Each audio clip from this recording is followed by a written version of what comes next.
وان يحكم بينهم او فیصله کوا پمنځ د دوی کې بما انزل الله هغه څه چې نازل کړی د الله جل شانه ولا تتبع اهواءهم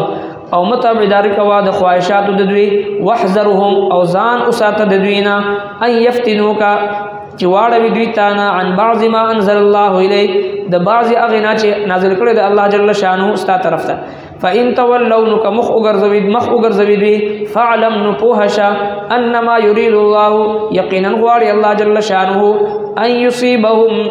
ورسوي عذاب دويتا ببعض ذنوبهم فسبب د بعض گناهونو دوی وإن كثيرا أو يقينا دير من الناس دخلقنا لفاسقون نافرمان دي أفحكم الجاهلية يبغون نؤينو دي جاهلية فيصلي غواري ومن احسن من الله او سوق زیاد خیسته دی الله نا حکما په فیصله کولو کې لقوم یوقنون دا خلق د پاره چې یقین کوي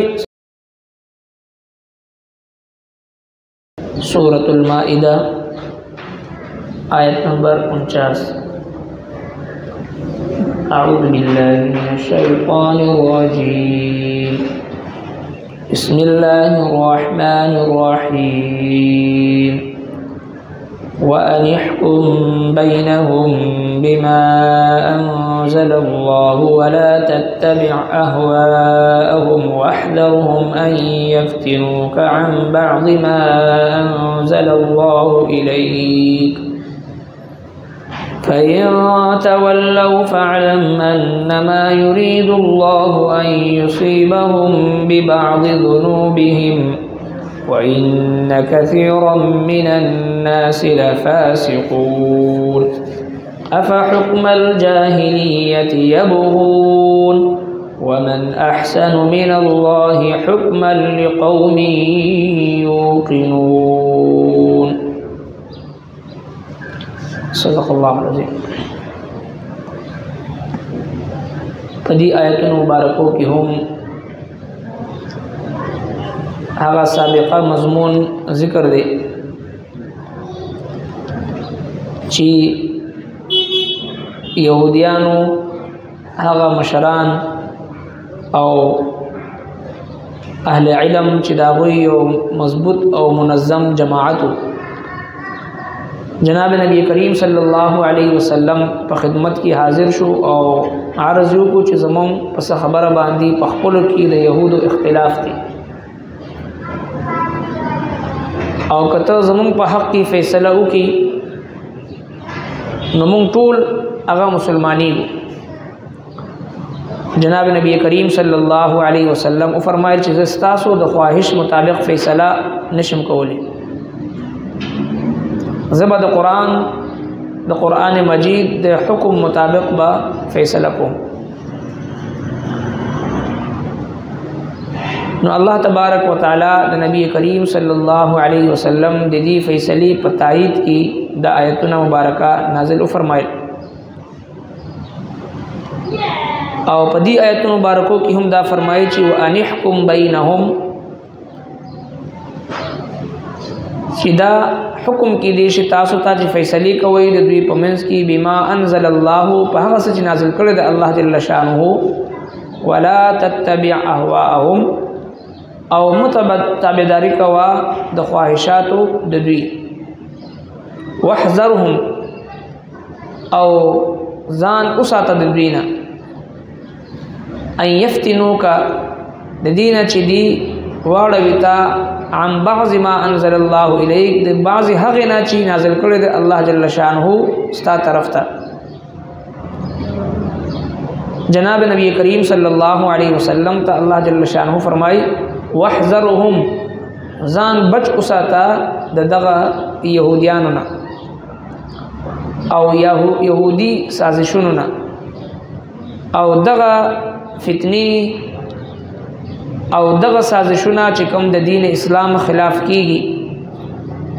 هغه دومره منظم وي او دومره مضبوط سازشونه وي چې الله تبارک وتعالى خپل محبوب پیغمبر ته فرمایي چې واحذرهم ځان بچ اوساته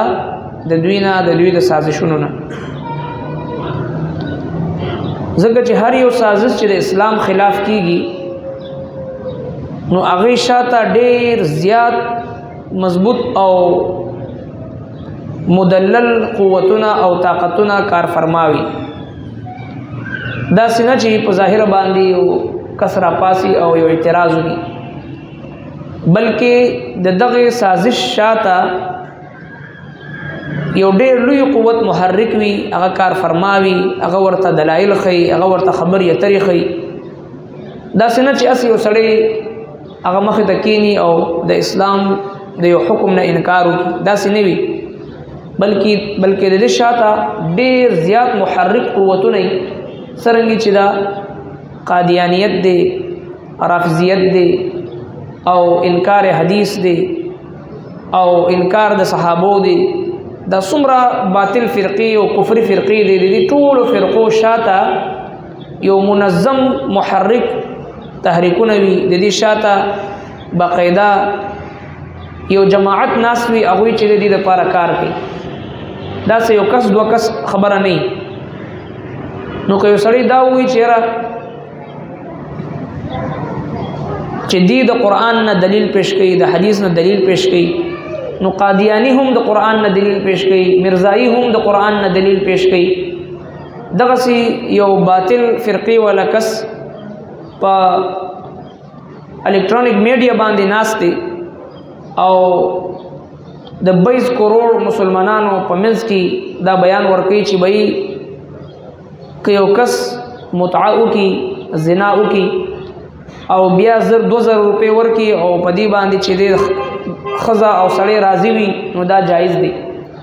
نعوذ بالله او بیا وایي ما سره د قرآن نه دلیل دی نو سوال تی وشو تا سره د قرآن نه څه دلیل دی چې ته 2000 روپۍ ورکړي او زنا کوي نو هغه چې قرآن کریم کې الله جل شانه فرمایي فمستمتعتموهن فآتوهن اجورهن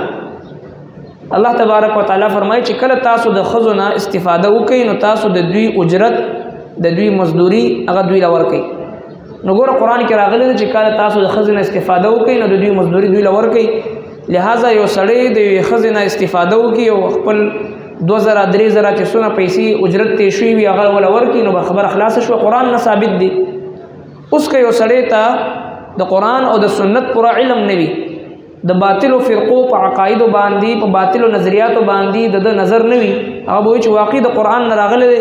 په قرآن کریم آیت کې راغلی دی چې زنا وکړه او 2000 روپۍ ورکړه زنا تا دپاره متعه شوه جایز شو حلال شو نعوذ بالله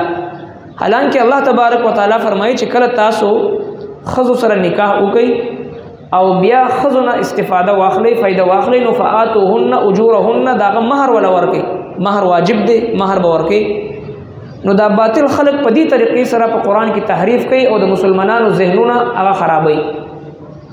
ځینې د قرآن کریم نه منکر وي ځینې د احادیثو نه منکر وي ځینې د صحابه کرامو د شان نه د عظمت نه منکر وي ځینې د ختم نبوت نه منکر وي دا څومره باطل فرقې چې راځي الله رب کائنات چې خپل محبوب پیغمبر ته فرمایي چې وحذرهم دین ځان بچ اوساتئ دین ځان بچ اوساته یعنی دا غوی سازش دومره منظم وي د نبی علیه الصلاۃ والسلام ذات مبارکه چې براه راست د وحی په ذریعہ باندې الله تبارک وتعالى دغه رهنمایي کوي قدم په قدم باندې دغه رهنمایي کوي هغه ته الله جل شانه فرمایي چې وحذرهم د دوی نه ځان بچ اوساته نو بیا د عام مسلمان څه گنجائش دی چې هغه د دوی د شر نه د دوی د فتنې نه هغه چې محفوظ پاتې شي نو لہذا د دې بهترین طریقه دا ده چې مسلمان با د خپل د ایمان حفاظت دپاره او د خپل د آخرت د حفاظت دپاره دنیا نه ایمان ځان سره محفوظ وړلو دپاره واحد ذریعہ دا ده چې دغه فتنه پرور او فرقه پرستو خلکو د اوریدلو نه د هغوی د کتابونو د مطالعې نه ځان بچ وساتي ځکه چې کوم سړی د چا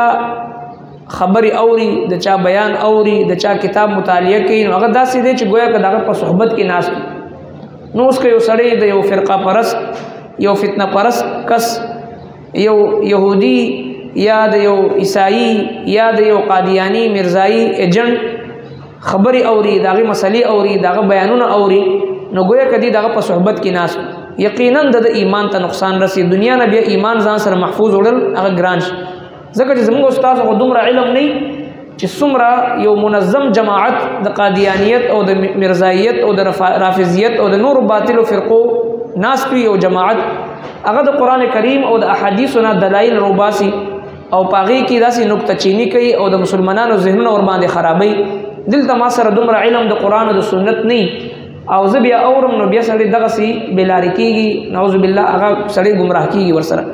نو الله تبارک وتعالی خپل محبوب پیغمبر ته فرمایي چې د یهودیانو سازشونو نه ځان بچ وساته. واحذرهم، د دې خبرې نه ان یفتنوکه چې دی واړوي تعالی را عن بعض ما انزل الله الیک، د بعضې هغې نه چې کوم الله جل شانه نازل کړی دی، د الله احکامو نه تا واړی. او په دنیا کې ټولو نه قیمتي څیز هغه د ایمان دولت دی. نو چې کله سړی داسې د فرقه پرستو خلکو خبرې اوري نو لږ لږ لږ لږ یو ورځ داسې راشي چې سړی خپل لمونځ نه اعتماد اوچت شي، اودس نه اعتماد اوچت شي، د قرآن کریم نه اعتماد اوچت شي، او بیا د قرآن او د سنت را رسولو والا 1,26,000 صحابه کرام د هغوی نه د سړی اعتماد اوچت شي، د هغوی په باره کې زړه کې شکوک او شبهات پیدا شي. نو چې کله دا پیدا شو نو بیا د یو مسلمان د مسلمانۍ پاتې څه شي شو، نو بیا سړی د ایمان هغه لذت نه، د ایمان هغه خوند نه هغه محروم شي.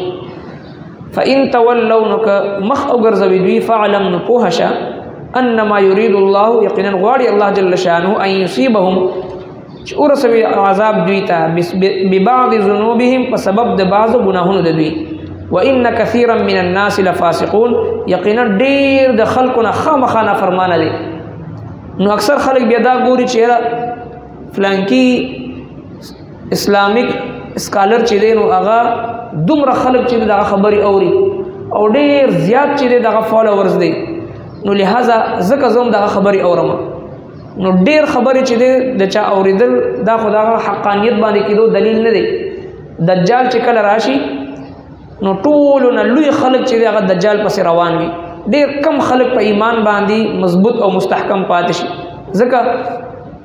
حدیث پاک کې راځي چې کله دجال راشي چې کم خلک د کم علاقې خلک چې د دجال خبره ومني